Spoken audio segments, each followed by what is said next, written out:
Hello friends, myself Divya and welcome to our platform. कैसे हैं आप सभी? आई होप आप सब बढ़िया होंगे। तो बेटा, जैसा कि आप सभी को पता है या नहीं पता है, तो मैं आपको बता देती हूँ। कल हमारा एक बजट आने वाला है 1 फरवरी को। जो हमारा बजट है, कल नहीं मतलब परसों 1 फरवरी को हमारा बजट आएगा। बेटा, हर साल ये बजट आता है, लेकिन इस बजट से पहले आता है हमारे देश का रिपोर्ट कार्ड। क्या कहा गया है? हमारे देश का रिपोर्ट कार्ड। देश का रिपोर्ट कार्ड क्या है?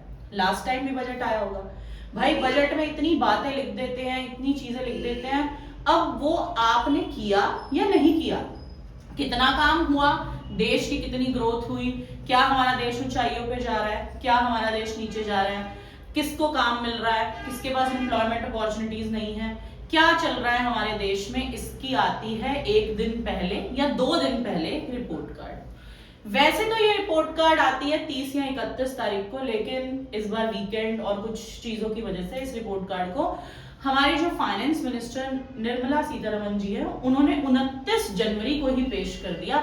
तो उसका एक ब्रीफ डिस्कशन मैं आपके साथ करूंगी, जिसके बाद आप मुझे बताएंगे कि क्या सच में आपको भी ऐसा ही लग रहा है कि हमारा देश ऊंचाइयों पर है या कुछ दिक्कतें हैं। तो आइए एक रिव्यू कर लेते हैं इस पूरी रिपोर्ट के ऊपर।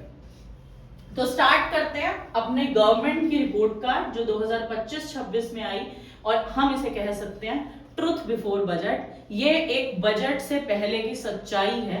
ये सारी चीजों को बता रही है कि क्या हमारा देश अभी किस लेवल पे है और हमें आगे किस लेवल पर जाना है। तो चलिए स्टार्ट करते हैं। सबसे पहले है ये रिपोर्ट। ये रिपोर्ट क्या है? ये एक इकोनॉमिक सर्वे है जो 2025-26 का किया गया है। इसके अंदर सरकार की एक रिपोर्ट कार्ड तैयार की जाती है, जो कि हर साल, मैंने आपको बताया, बजट से 1 या 2 दिन पहले पेश करी जाती है। इस बार ये 29 जनवरी को ही पेश कर दी गई है।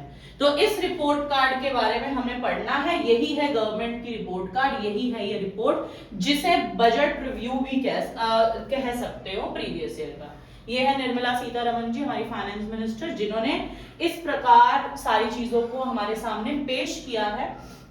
तो इसके बारे में भी हम थोड़ी सी चीजें अभी लेटर ऑन पढ़ते जाएंगे, देखते जाएंगे। तो अगर आपसे बात की जाए क्या बताया गया है, ये जो फाइनेंशियल ईयर रहा हमारा 2025-26, इसमें ये बताया गया है कि जीडीपी ग्रोथ 7% से भी ज्यादा हुई है। 7% से ज्यादा हुई है, और घरेलू मांग के कारण ऐसा हुआ है, डोमेस्टिक प्रोडक्ट्स के कारण ऐसा हुआ है।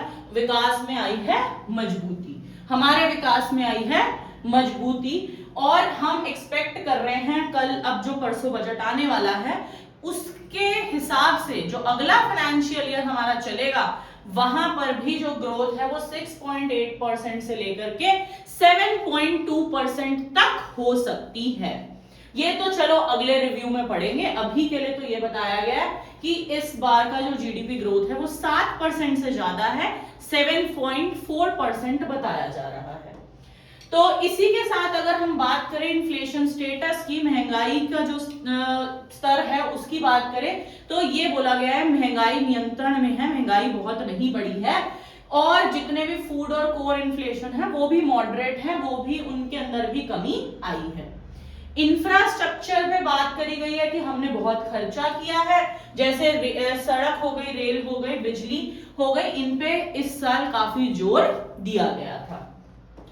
तो अगर बात करें लोगों के काम की, एम्प्लॉयमेंट की और जॉब की, तो उन्होंने बोला इंफ्रास्ट्रक्चर से काफी लोगों को रोजगार मिला है, क्योंकि हमने इंफ्रास्ट्रक्चर पे काफी इन्वेस्टमेंट करी है। मैन्युफैक्चरिंग और सर्विस सेक्टर की भी ग्रोथ हुई है, मैन्युफैक्चरिंग और सर्विस सेक्टर की भी ग्रोथ हुई है।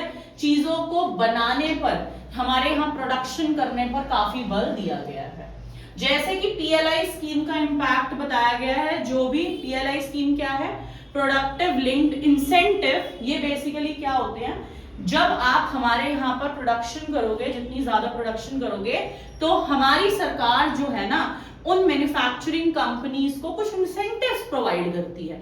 अगर उसकी बात करें तो वो बहुत ज्यादा बूस्ट हुई है। मतलब हमारी सरकार यहाँ पर मैन्युफैक्चरिंग सेक्टर पर, जो हमारा आप बोल सकते हो सेकेंडरी सेक्टर, जो द्वितीयक स्तर है, उस पे काम करने पर थोड़ा फोकस कर रही है। तो इसीलिए मैन्युफैक्चरिंग सेक्टर्स वालों को काफी इंसेंटिव दिए जा रहे हैं और वो उसमें भी बढ़ोतरी हुई है, जिस कारण बढ़ोतरी होगी मैन्युफैक्चरिंग में, तो जैसा इन्होंने यही बता दिया कि जॉब भी मिलेगी, तो भाई रोजगार भी सृजन होंगे उन लोगों के लिए। इसी बातों को आगे देखते हैं। बाहर के एक्सपोर्ट इंपोर्ट की अगर बात करें तो उन्होंने बताया कि निर्यात जो है वो स्थिर है, एक्सपोर्ट जो है अभी ना बढ़े हैं ना कम हुए हैं, ठीक है, स्थिर है, और सर्विस जो एक्सपोर्ट्स हैं वो और बेटर हुई हैं, हमने ज्यादा सर्विसेज प्रोवाइड करना शुरू करा है। आर्टिफिशियल इंटेलिजेंस पर विशेष फोकस है, टेक्नोलॉजी आधारित चीजों पे काफी विकास की बातें की गई हैं। अगर हम हेल्थ फिस्कल डिसिप्लिन को देखें तो जो राजकोषीय अनुशासन है वो बरकरार है। राजकोषीय फिस्कल के बारे में आपको पता होगा, फिस्कल पॉलिसी सरकार के जो खर्चे हैं और सरकार के पास जहां से पैसा आ रहा है उसका एक ब्यौरा होता है। डिटेल में फिर कभी इस चीज को पढ़ेंगे। तो ये फिस्कल डेफिसिट भी मेंटेन है, मतलब सरकार ना बहुत घाटे में है ना ही बहुत सरप्लस में है। फोकस किया गया है सस्टेनेबल ग्रोथ पर, टिकाऊ विकास पर। ये क्या होता है सस्टेनेबल ग्रोथ? कि आज चीजों को हम ऐसे इस्तेमाल करें कि फ्यूचर के लिए भी वो बची रहे। सस्टेनेबल डेवलपमेंट पे काम किया जा रहा है। तो मतलब 2025 में ये सब हुआ, तो ओवरऑल मैसेज हमें यही मिला कि हमारी इंडियन इकोनॉमी, निर्मला सीतारमण जी ने बताया, हमारी इंडियन इकोनॉमी स्ट्रांग है। कल को कोई दिक्कत होती है तो हम तैयार हैं चीजों के लिए, और सुधार आधारित विकास अभी भी जारी है। तो ये सारी चीजें जो हैं आपके साथ मैंने डिस्कस करी हैं। ये बजट से पहले का एक रिपोर्ट कार्ड है पिछले साल का सरकार का, जिसमें ये बताया गया है कि हमारी जो सरकार है वो स्थिरता को बनाए हुए है। जीडीपी की जो ग्रोथ है वो 7% से ऊपर हो गई है। तो आप लोग मुझे बताइए, पूरे साल में आपने जो भी महसूस किया, जो भी सारी चीजें देखी, क्या आपको लगता है कि हमारा देश उन्नति की तरफ है? आप कमेंट करके जरूर बताइएगा। बाकी मिलेंगे अब नए बजट के साथ और फिर देखेंगे, क्योंकि इसको जानना इसलिए भी जरूरी है बेटा, क्योंकि ना ये हमें बताता है कि नए बजट में क्या क्या चीजें आ सकती हैं। इसलिए मैंने आज ये रिपोर्ट कार्ड आपके सामने पेश करी है। बाकी आप कमेंट करके जरूर बताना मुझे कि आपके सामने जो रिपोर्ट कार्ड पेश की गई है आपका इसके ऊपर क्या विचार है। तो मिलते हैं फिर एक और इन्फॉर्मेटिव वीडियो के साथ। तब तक के लिए इतना ही। Okay, bye, take care, thank you.